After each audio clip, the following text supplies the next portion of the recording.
The Mega Man X series was a big step forward for the entirety of the Mega Man franchise when it first came out back in 1993, with the earlier Mega Man X games, namely X, X2, and X3, being rightfully praised for their gameplay, as well as the level of polish it brought to side-scrolling action games. While Capcom itself has been quiet with regards to the Mega Man X series outside of releasing the Legacy collections, indie studios have definitely stepped up to pick up the slack. Battery Staple Games is one such studio, hoping to keep the legacy of Mega Man X alive with its upcoming title, 30XX. From it being the studio's first stab at the genre, 30XX is a sequel to 20XX, and as such, comes off like a much more polished version of the 2017 release.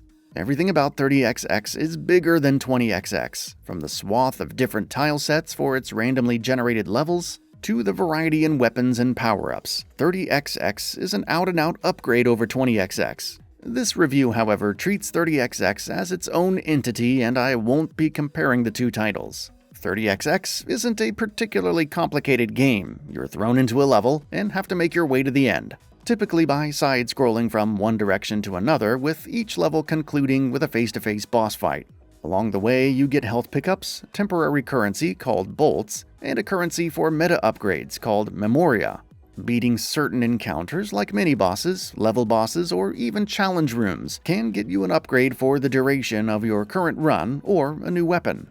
The core game mode in 30XX is essentially a roguelite game where, if you die, you'll lose all progress and end up back at your home base. Trying for a new run will randomly generate all the levels again, including any progress you might have made along the way. There is a form of permanent progression, however. Players can make use of the memoria they collect throughout the levels to buy permanent upgrades to health, power, and a host of other options. Make no mistake, however, 30XX is an incredibly difficult game, much in the way that the classic Mega Man X games were incredibly difficult. 30XX doesn't really show you any mercy in how it lays out its levels, and while it makes sure that the level can be finished by only using your core abilities, without any upgrades, you'll have to be ready to learn how the game really works in order to make any progress. This means that mastering the game's fast-paced movement is an absolute must. Thankfully, the movement in 30XX follows the maxim of easy to learn but hard to master. You have three primary movement options aside from just moving forwards or backwards. You dash, a jump,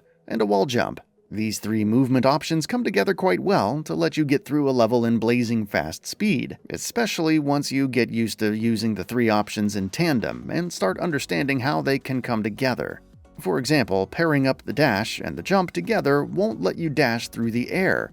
Rather, it lets you jump much further than you otherwise could have. Similarly, the fact that you can wall jump on the same wall at high speeds to get quite a bit of elevation is a core idea that the game's levels are generated around. The action doesn't get too complicated, however. Most enemies you come across in a level will die in anywhere between 1 and 3 hits, especially if your weapon is fully charged up. Mini-bosses and level bosses, on the other hand, are where things start getting much more interesting. Depending on the level you're in, you might find yourself facing one of the game's several mini-bosses. For example, you might face a strange clockwork enemy that spits gears at you in the clock zone. On the other hand, the Burning Temple might pit you against a big Raleigh on your way through.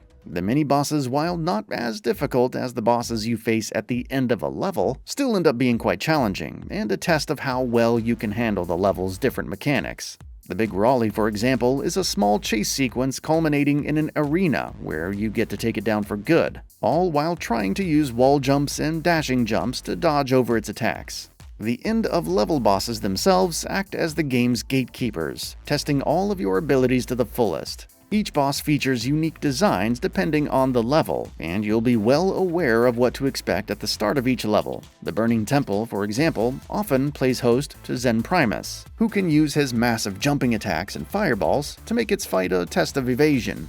Lethal Tempo, from the Clock Zone level, on the other hand, has you juggle 4 different sources of attacks as you take out its 4 weak points. While the core game might offer quite a bit of challenge, that isn't the only way to play 30XX. The game also offers what it calls Mega Mode, a much more forgiving way to play through its randomly generated campaign, allowing you to hang on to all the upgrades you might find in a run even after you die.